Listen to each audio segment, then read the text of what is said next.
Karen. I'm impressed, I think, of her doing her Long Island accent. She's wonderful. So, anyway, you're seeing History Made tonight. Just a Thursday night at the Comedy Club. I'm the oldest comedian ever to perform at the Comedy Village.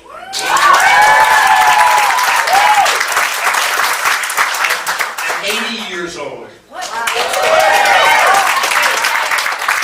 it's not that bad. I mean, my hero is Harrison Ford. He's 82, he's making another movie. It's going to be called Indiana Jones and the Reverse Mortgage. And when that wraps, he's got another project. Remember The Fugitive? The movie The Fugitive? Love it. In this latest episode, Dr. Richard Kimball flees assisted living. So I was trying to get a credit card. I was on the phone, and the guy says to me, marital status. I said, happy.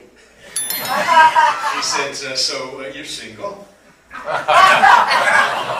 not single. Next week, we observe our 56th anniversary.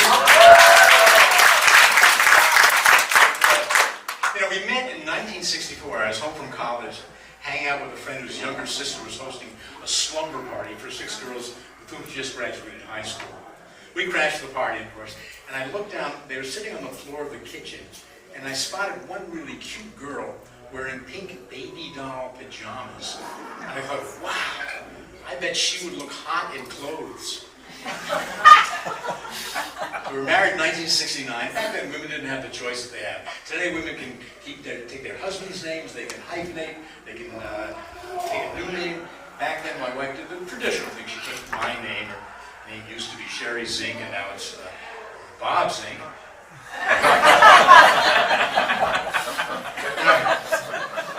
Our lives are totally in sync. For example, at the same time I got hearing aids, she stopped mumbling.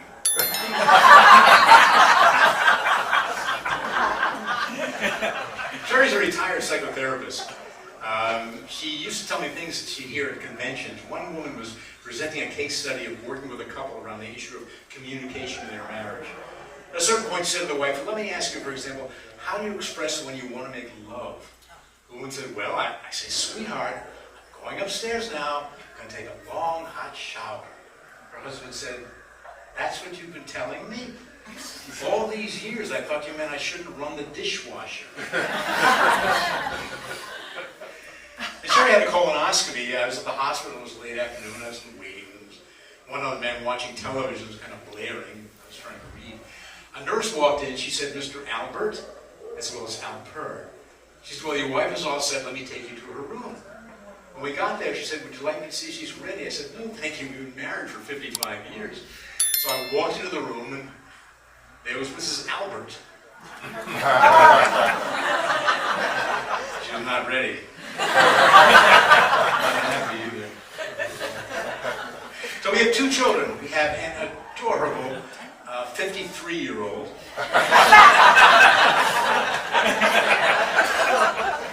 Cutie patootie 49-year-old. Both still in the gifted program. Both still in my Verizon plan. And looking back, the toughest time was when they were teenagers. And in fact, the Bible talks about that. According to one of the commentaries, the reason Abraham was about to sacrifice Isaac at the age of 12 and not 13 is because at 13, it wouldn't have been a sacrifice. We, of course, follow Jewish tradition. We named our son after my grandfather. We call him Grandpa.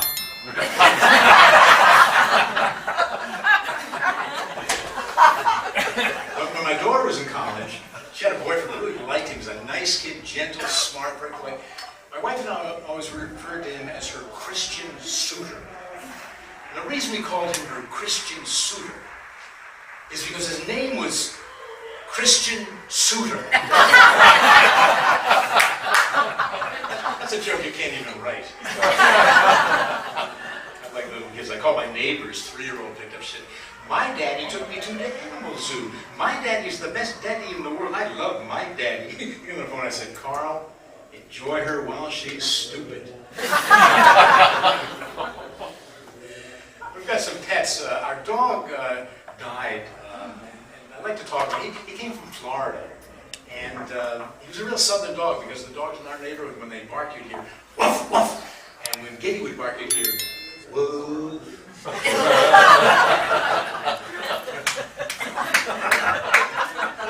And it's tough losing a pet. I mean, there's a show called Kids Say the Darndest Things with Art Linkletter, remember? Yeah. The little boy had a sad expression. Linkletter said, "What's the matter?" He said, my dog died. Linkletter said, "Well, now your dog's in heaven." The kid says, "What does God want with a dead dog?"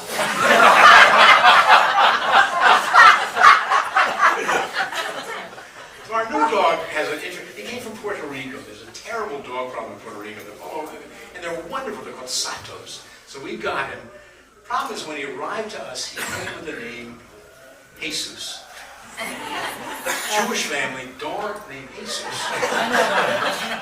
So we decided to compromise, and we called him Zeus. Zeus.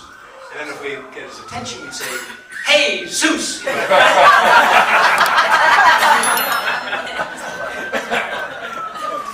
live in Vermont.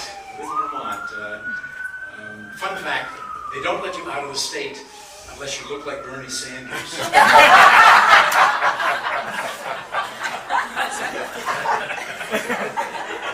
One of the first things I did when we moved there was to join the AJCO. That's the Association of Jewish Chainsaw Owners. And I became part of the volunteer fire squad. I had 6 hours of intense training, which qualified me to do this.